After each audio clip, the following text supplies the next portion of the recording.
What I would like to show you right now is here's our new perch that we're going to be welding on here soon.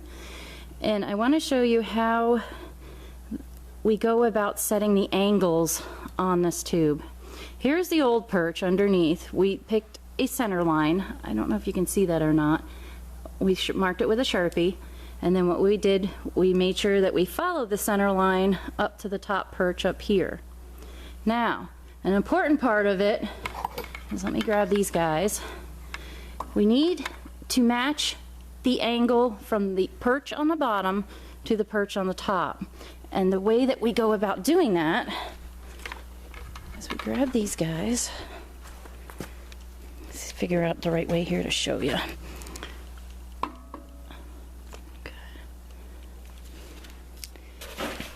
Okay. Now what we want to do is we want to get our angles on our perches set up correctly to what the old perch was, which is this one down here. So I'm going to see if I can get you in here to see the old perch. Let's see if it stops moving around. Is set up to stop moving. Why is it moving? These are little magnetic angle finders, and what I did is I placed it on the bottom perch. I'm turning it slightly just so you can see it. It should be straight like this. Okay, and I'm just going to turn it slightly so you can see it. It's going to make it go off a couple degrees, but what we're going to do is we're going to find out the angle of this bottom perch. Jesus. We're going to find out the angle of the bottom perch, and we're going to match it with the new one on top. And when this thing stops wiggling around, it's about 12, 13. And we will go up to the new one that we're going to be welding on here soon. Boy, this is hard to do. And now what we're going to do is we're going to try to match the angle on the bottom. And how I do that is I'm going to take the perch and move it till we get to the right angle. Oops. We get to the right angle, which is just about pretty dang close to this angle. So with the center lines coming this way, and now we have our right angles, now K-Man will be able to tack this into place for me. Okay, so that's how we set up the angles on the tube.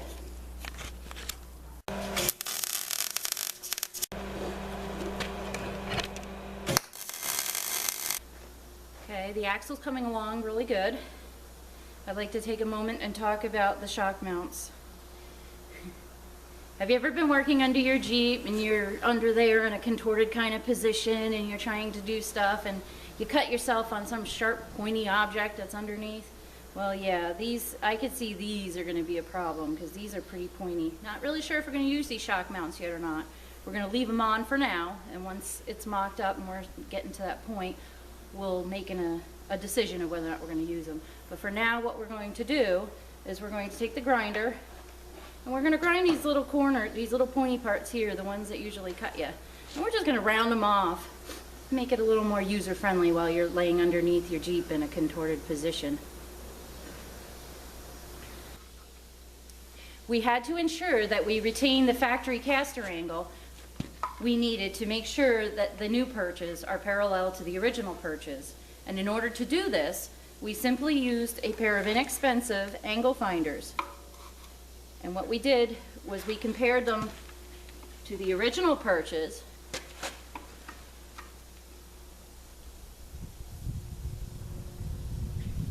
to the new welded on perches. Now that we have our correct caster angle on our new SOA perch, what we're going to do now is we're going to be removing the original perch on the bottom. Okay, I'm at the point right now where I'm going to take the diff cover off. I'm going to drain the oil out of it so that we can roll her over and remove that perch that's left.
Okay, what I'm doing right now is I'm cleaning up this axle a little bit, getting all the grimy rust, dirt, grime, whatever else is on it, with a needle scaler.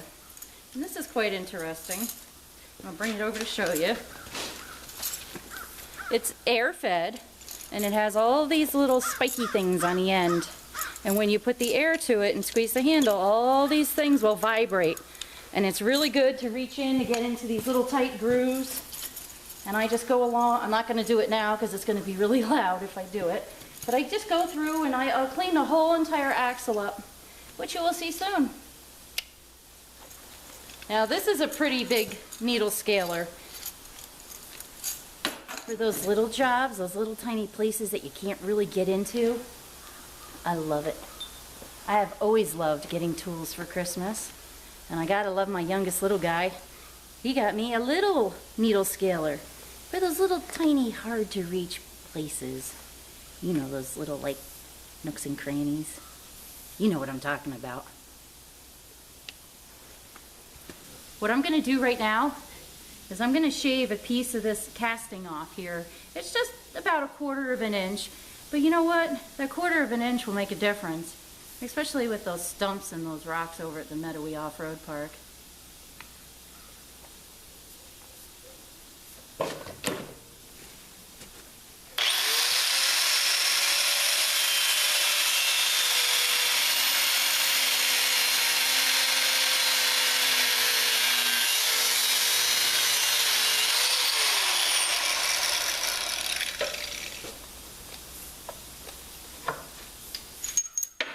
Very, very hot. Don't touch.